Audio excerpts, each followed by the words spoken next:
ఈ భూమిపై ఎన్నో రకాల వృక్ష జాతులు ఉన్నాయి. కొన్ని మొక్కలైతే ఇంకొన్ని మహావృక్షాలుగా భారీగా ఎదుగుతాయి. అయితే ఆయుర్వేదం ప్రకారం ఈ భూ ప్రపంచంలో ఉన్న ప్రతి ఒక్క మొక్క ఏదో ఒక ఔషధ గుణాన్ని కలిగి ఉంటుంది. కొన్ని మొక్కలు, వృక్షాలు అనేక అనారోగ్యాలను, వ్యాధులను అద్భుతంగా నయం చేస్తాయి. అంతెందుకు, మనం ఇప్పుడు వాడుతున్న చాలా వరకు ఇంగ్లీష్ మెడిసిన్స్ ను మొక్కలు, చెట్లకు చెందిన ఆకులు, పండ్లు, వేర్ల నుంచే తయారు చేస్తారు. అయితే ముందు చెప్పినట్టుగా అనేక రకాల ఔషధ గుణాలు కలిగిన మొక్కల విషయానికి వస్తే అలాంటి వాటిలో సరస్వతి మొక్క కూడా ఒకటి. దీన్నే బ్రాహ్మీ మొక్క అని కూడా పిలుస్తారు. ఈ క్రమంలో ఈ మొక్క ద్వారా కలిగే అద్భుతమైన ప్రయోజనాలేంటో ఇప్పుడు తెలుసుకుందాం. పేరుకు తగినట్టుగానే సరస్వతి మొక్క ఆకులు మెదడు పనితీరును మెరుగుపరచడంలో బాగా ఉపయోగపడతాయి. ఇవి జ్ఞాపక శక్తిని పెంచుతాయి. నిత్యం 4 సరస్వతి ఆకులను అలాగే నమిలి తింటుంటే మేధస్సు పెరుగుతుంది. విద్యార్థులకు ఈ మొక్క ఆకులను బాగా నలిపి రసం తీసి దాన్ని పాలలో కలుపుకుని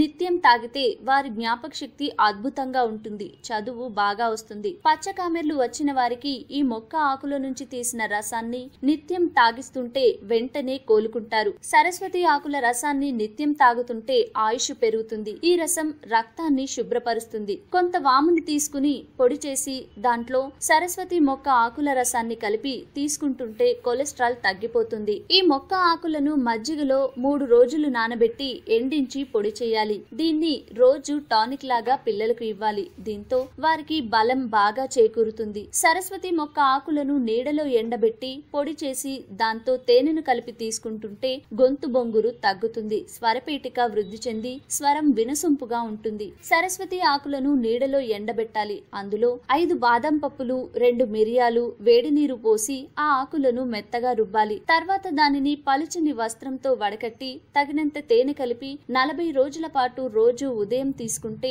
జ్ఞాపక శక్తి అద్భుతంగా వృద్ధి చెందుతుంది. ఈ ఔషధాన్ని మాటలు సరిగ్గా రాని పిల్లలకు తాగిస్తే వారిలో అనూహ్యమైన మార్పు కనిపిస్తుంది. నత్తిని తగ్గించే శక్తి దీనికి ఉంది. ముందు చెప్పిన అనారోగ్య సమస్యలకే కాదు, సరస్వతి మొక్క ఇతర పనులకు ఉపయోగపడుతుంది. దీన్ని పెంచడం వల్ల అన్ని రకాల అరిష్టాలు పోతాయట. అంతేకాదు, ఈ మొక్కను పూజిస్తే అనుకున్న పనులు సకాలంలో జరగడంతో పాటు అంతా శుభమే కలుగుతుందని ఆధ్యాత్మిక పండితులు చెప్తున్నారు. ఈ వీడియో మీకు నచ్చితే లైక్ చేయండి, అందరికీ షేర్ చేయండి, కానీ సబ్స్క్రైబ్ చేయడం మాత్రం మర్చిపోకండి.